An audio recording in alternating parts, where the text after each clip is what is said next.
வீடியோவை எத்தனை பேர் பார்க்க போகிறீங்கன்றது எனக்கு தெரியல. இந்த வீடியோ எத்தனை பேர் மனசை தொட போகுதுன்றது எனக்கு தெரியல. ஆனால் நான் சொல்ல வேண்டிய உண்மையை நான் சொல்லிடுறேன்.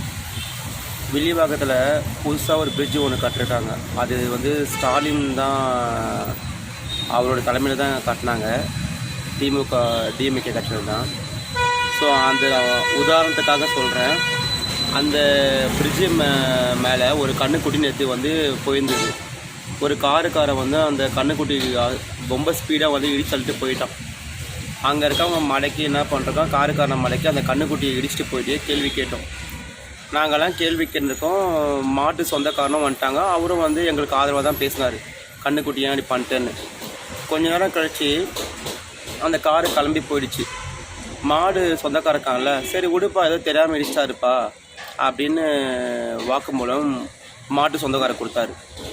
அப்போ நான் கேட்டேன், என்னன்னா செத்து போனது உங்கள் மாடாகிடுச்சு, உங்கள் கண்ணுக்குட்டி ஆச்சு, அது பிறந்து ஒரு 1 வீக் கூட இருக்காது, நீங்கள் இப்படி சொல்கிறீங்களே இது நியாயமா அப்படின்னு கேட்டதுக்கு, இல்லை பரவாயில்ல விடுப்பா அப்படின்னு சொல்லிட்டாரு.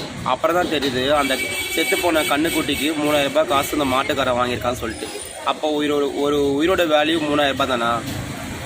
அந்த இடத்துல நானாக இருந்தேன்னா, மாட்டு சொந்தக்காரன் இருந்தேன்னா, அந்த மாட்டுக்கு இழப்பீடா அந்த தாய் மாட்டுக்கு கண்டிப்பாக இவன் 1 வருஷமாவது அந்த மாட்டுக்கு ஒரு நல்லது பண்ணியிருக்கணும். இல்லையா அவன் மேலே கேஸ் போட்டிருக்கணும். ஏன் இவ்வளோ ஸ்பீடாக வந்தான்?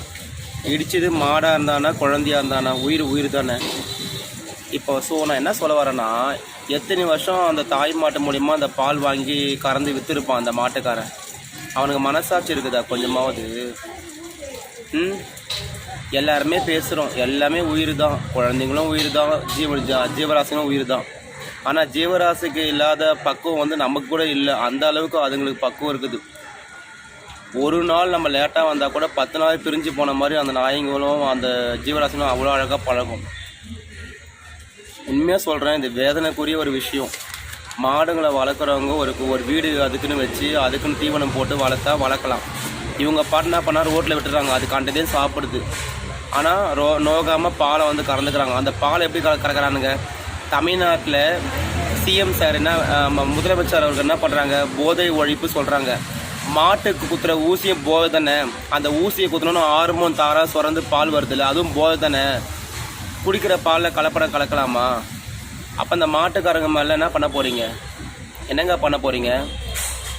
மாடு யாராக வச்சுருக்காங்களோ அவங்களெல்லாம் போய் செக் பண்ணணும் முதல்ல. ஏன் அந்த ஊசியை போடுறாங்க? ஏன் இவனுக்கு குத்தலாமா அந்த ஊசியை? சொல்லுங்கள் பார்க்கலாம். இது அழிவு பாதைக்கு போகுது. ஒவ்வொரு